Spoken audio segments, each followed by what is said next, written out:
The Lost Daughter just premiered on New Year's Eve, I Yep. believe, on Netflix. Maggie Gyllenhaal's directorial debut. Olivia Colman, the the star, the pretty much the movie, in a lot of ways. I guess there's a couple other actresses that get some time here, but really this is Olivia Colman show. Novel by Elena Ferrante as the source material for this. Per, per, uh, Premiered at Venice back in September, getting a lot of love. Won numerous awards, been nominated for numerous awards at these film festivals. Didn't didn't totally catch me the way I thought it would. I was a little bit surprised because I Mm. think Coleman's great in this. I think there's some other really good performances, but didn't totally catch me the way I hoped it would. Did you feel the same way about The Lost Daughter? I did. I never watched the trailer. I didn't really know much about what was going on with this. I guess my only connection to it is, as you said, it's an Elena Ferrante novel. HBO is adapting the Neapolitan novels currently with My Brilliant Friend. So I've been exposed to the Ferrante storytelling a little bit, but still didn't really know what to expect here.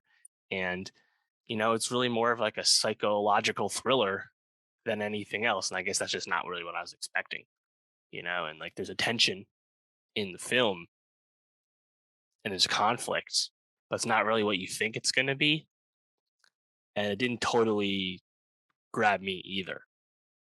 On the other hand, as you said, Coleman's still really great, on track for her third acting Oscar nomination in the past 4 years. And oh, by the way, she just won an acting Emmy for The Crown. Like, really untouchable as far as actresses go right now. She's just on an incredible heater.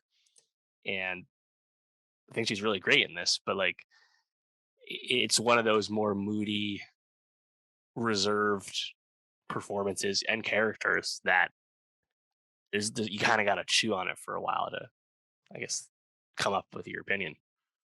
Yeah, and I think it should be noted that this is a story that's truly about motherhood, and it might make sense that two males talking about this may not be able to connect with the story the Yeah, way that a female may, because we are not yeah, able right now to be mothers. or So even a current mother specifically.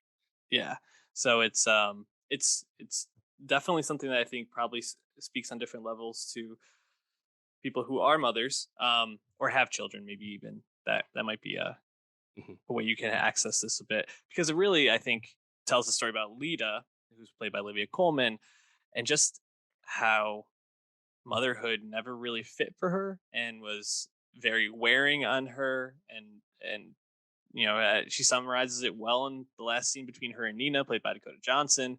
She's just an unnatural mother, not really ever what you would think of, and that's kind of Mm. portrayed as she experiences this like getaway, this holiday as a professor to do some writing in Greece. She encounters Dakota Johnson, who's a young mother herself and seems to be struggling with her daughter's frequent needs and just not a lot of support from her husband. And she sees a lot of herself in Nina.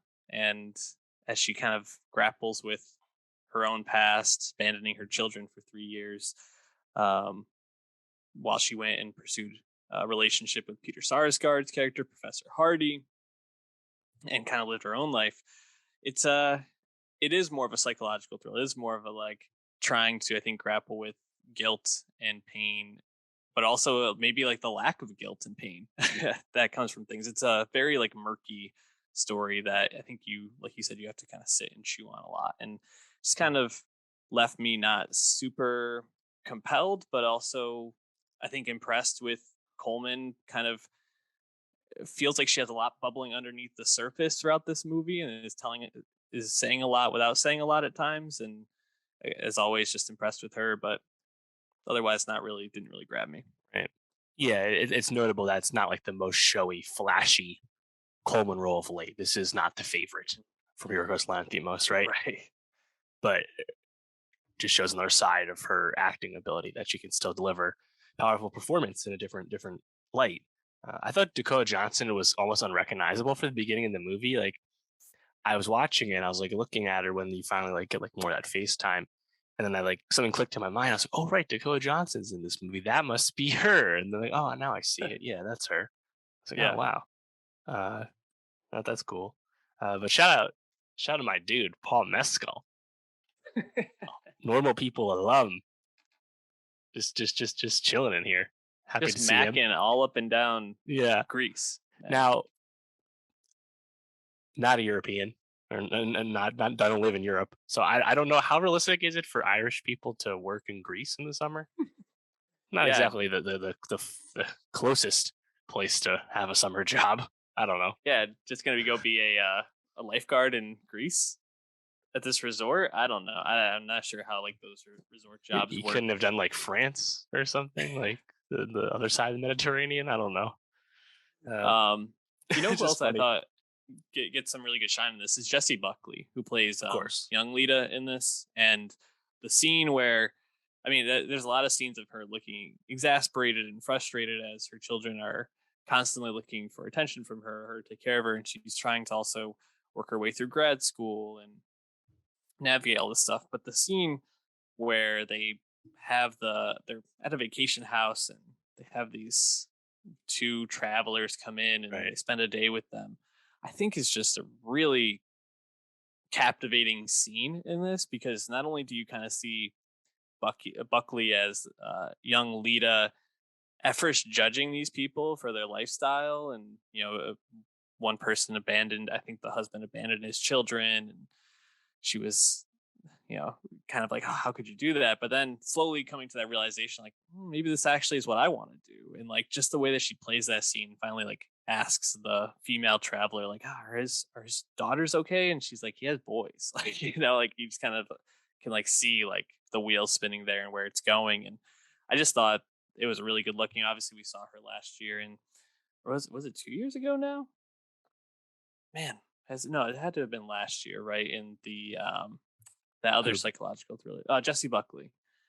Chernobyl, In No, no, no. She was in Wild that Rose. movie. Gosh, She was in sorry, I something. had it written She's down been here. like oh, I'm thinking of ending I'm things. thinking of Charlie ending things. Kaufman. Yes, Yeah. yes, Charlie Kaufman. It's uh, that was a movie that I'm probably never gonna go back to, but is very memorable to me. And I think this is another great look for her. So, Yeah. um, She's on the yeah, rise just for thought she was sure. great. Yeah, also Dagmara Domanicic as the Mhm. like aunt figure, I believe, to Dakota Johnson's character, like the matriarch, I guess, of that large family that kind of interrupts Lita's vacation on the beach. Really memorable, I think. Really exact characterization of that kind of person in terms of when they're polite and when they're rude, stuff like that. These people are supposed to be from New York, from the city, so it felt familiar to me. This Yes, kind of stuff. That was 100%. amusing. Yeah, I guess for me, just overall, like, the reason I find the Lost Daughter just a little distant is the stuff with the doll. Like, I just why she takes the doll is never really answered, and she doesn't really know why. Lita doesn't really know why she took the doll either. And for me, just the why that's so abstract and Yeah. vague is kind of what lost me. Yeah, I didn't really understand that fully either. It seemed like she just kind of wanted the child to be difficult for the mom, to like perpetuate the pain that she went Uh-huh. through. Seems like she's a very like petty person in that sense, but I don't know. Yeah, it Yeah, definitely feels. I thought for a while it was going to be that she wanted to like make fix the doll up and make it perfect, and then like be the hero, even though she was really the person that caused the pain, type of thing. But really, what I don't know, it didn't turn out that way at all. So hmm, I don't know. Anyways, I mentioned that this is getting a lot of buzz at awards, or at film festivals, getting a lot of awards there. Maggie Gyllenhaal potentially in the best director conversation. I think that's a stacked field. I think yeah, adapted screenplay probably feels likely.